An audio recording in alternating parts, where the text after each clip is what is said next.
2/3 of people that die while cave diving have had no training to cave dive.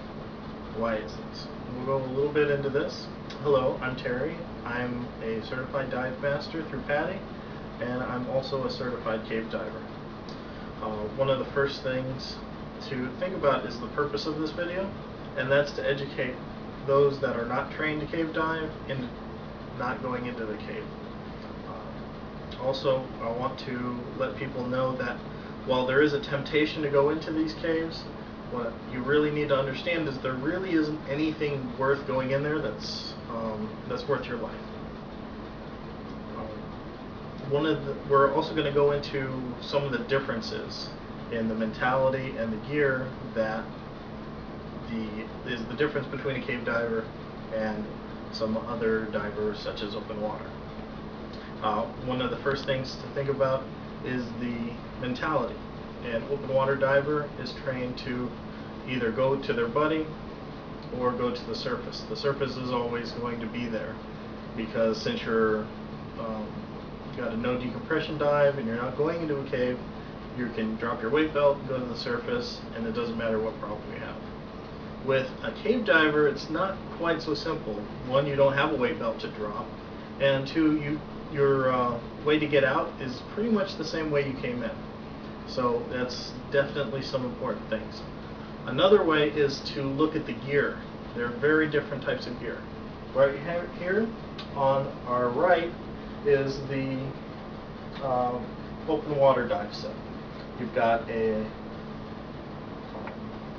wetsuit, you've got a BC. It's slightly smaller than one you would use for an actual technical dive or a cave dive.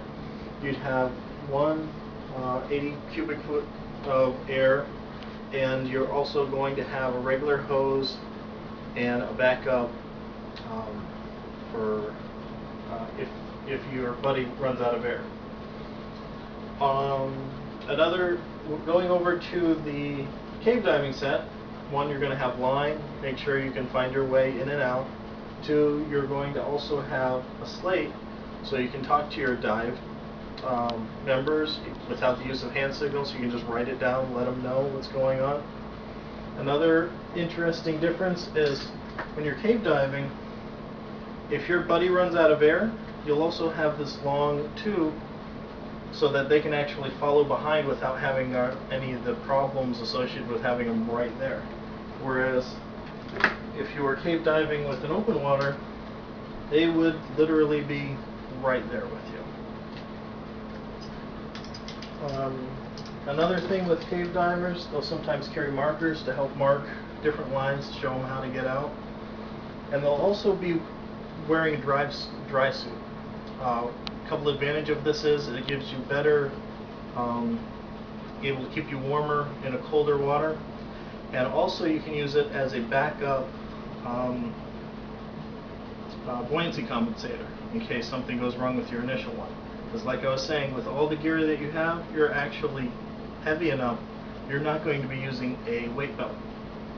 Now, another thing is the set of tanks that you use. You'll actually be able to turn on and off depending on if you get a leak, so that you can reserve as much as the area that is possible. And you also might be diving with multiple tanks. Now, a couple of other considerations is make sure you're not diving outside of the comfort zone of the other diver you're with. And as always, make sure that when you are diving that you plan your dive and dive your plan.